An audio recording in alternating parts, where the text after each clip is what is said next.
Then let us read about war and deforestation. So we have learned that what was the situation in India, what was the situation in Indonesia. Now you also must remember that during these time only World War I and World War II ये भी हो रहे हैं, right? So during First World War and Second World War also बहुत सारा deforestation किया गया और इससे बहुत नुकसान पहुंचा. So during First World War, Forest Department cut trees freely to meet British war needs against Japan with policy a scorched earth.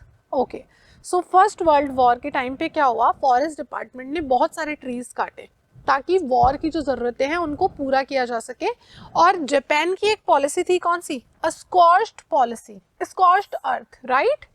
Now destroying sawmills, burning huge piles of giant teak logs so it would not fall in hands of Japan. So what was happening, हमने in the previous chapter I told you that Japan was also participating in world wars, right? So these powers thought कि भाई जब Japan इधर आएगा, Indonesia की तरफ आगे बढ़ेगा, तो क्या हो ना हो उसके हाथ में ये फॉरेस्ट के रिसोर्सेज ना लग जाए, राइट. तो जापान उनको यूज़ करे इससे पहले ही उन्होंने क्या किया, उन सारे फॉरेस्ट को बर्न करना शुरू कर दिया, राइट. लेकिन जब जापान वहाँ पहुँच गया तो उन्होंने भी उन रिसोर्सेज को काफ़ी एक्सप्लॉइट किया.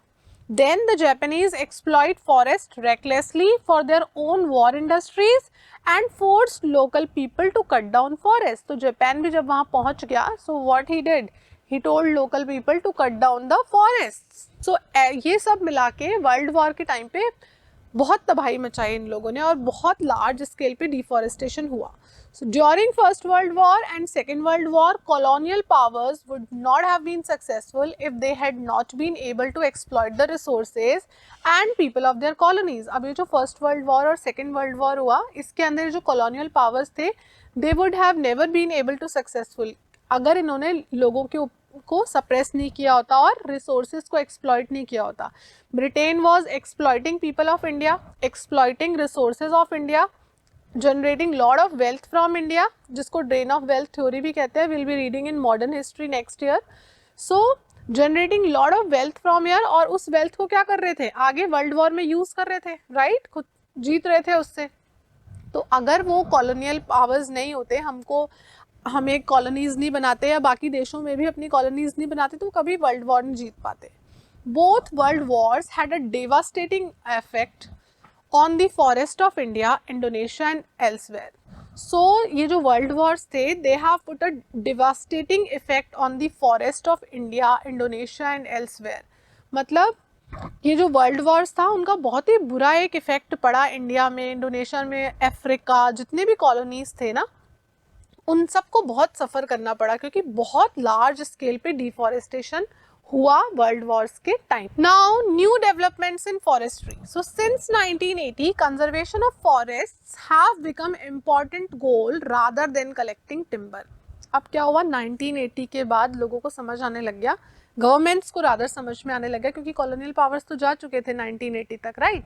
सो अब गवर्नमेंट को समझ में आ गया कि अब सिर्फ कलेक्शन ऑफ टिम्बर तक ही काम नहीं चलेगा, we need to conserve the forest now, है ना. और अभी प्रेजेंट सिनेरियो तो बहुत ही खराब है, you all know the pollution. People who lived near the forests must involved to conserve forest from Kerala to Mizoram. So जो लोग, स्पेशली जो लोग विलेज के पास में रहते हैं, उनको तो ज़्यादा कंजर्वेशन ऑफ फॉरेस्ट के काम में ज़्यादा ध्यान देना चाहिए. Some villages have been patrolling their own forest instead of leaving it to the forest guard. कुछ जो विलेजर्स हैं वो क्या कर रहे हैं, वो खुद पेट्रोलिंग कर रहे हैं, रात को पहरा दे रहे हैं कि कोई आकर ज़बरदस्ती इलीगल तरीके से फॉरेस्ट को, ट्रीज को कट नहीं करे, हंटिंग नहीं करे, right. So some villagers in their own capacity, they are protecting their forests, right. And see, now it's high time that we all contribute.